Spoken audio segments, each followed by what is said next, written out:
রথচক্রে টান পড়তেই সেজে ওঠে মেলা। হরেক পসরা সাজিয়ে পসারীরা চঞ্চল ব্যাকুল। ঠিক সেইক্ষণে এক বালক বৃষ্টি ভেজা গায়ে বাজিয়ে চলেছে অবিরত তালপাতার ভেঁপু।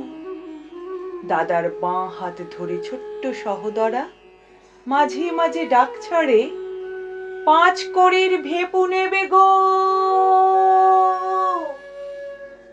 কনুয়ে ঝুলছে ভেঁপু ভর্তি থলে। দুমুঠো অন্নের খোঁজে তারা হেঁটে চলেছে মেলার এ প্রান্ত থেকে ও প্রান্তে। কোমল দুখানি পায়ে ফুটে উঠছে পথের রক্তিম ক্ষত। তবু সেদিকে কোনো ভ্রুক্ষেপ নেই।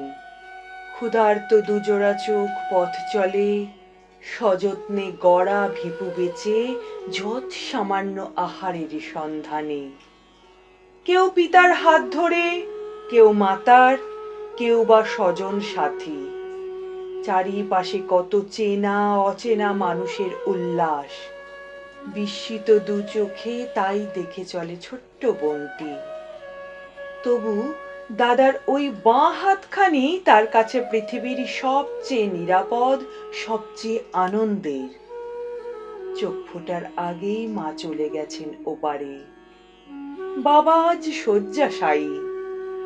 একমাত্র দাদাই পরম স্নেহে আগলে রেখেছে তাকে। হঠাৎ ঝমঝমিয়ে নামলো শ্রাবণের বৃষ্টি। সম্বিত ফিরতেই দাদাকে জড়িয়ে ধরে বোন কেঁদে উঠল। আজও কি আমরা উপোস থাকবো দাদা?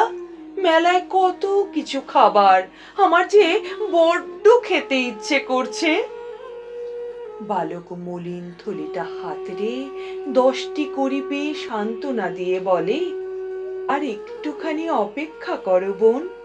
আর কয়েকটা ভেঁপু বেচতে পারলেই আজ আমরা 3 জন পেট ভরে খাবো, কেমন?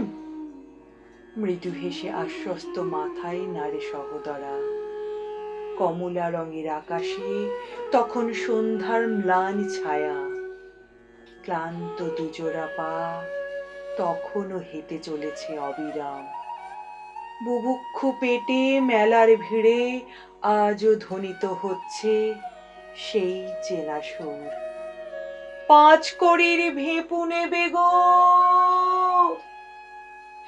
আর ওদিকে ভাঙা কুঁড়ে ঘরে শয্যাশায়ী পিতা তখনও পথ চেয়ে আছেন তাঁর সন্তানদের।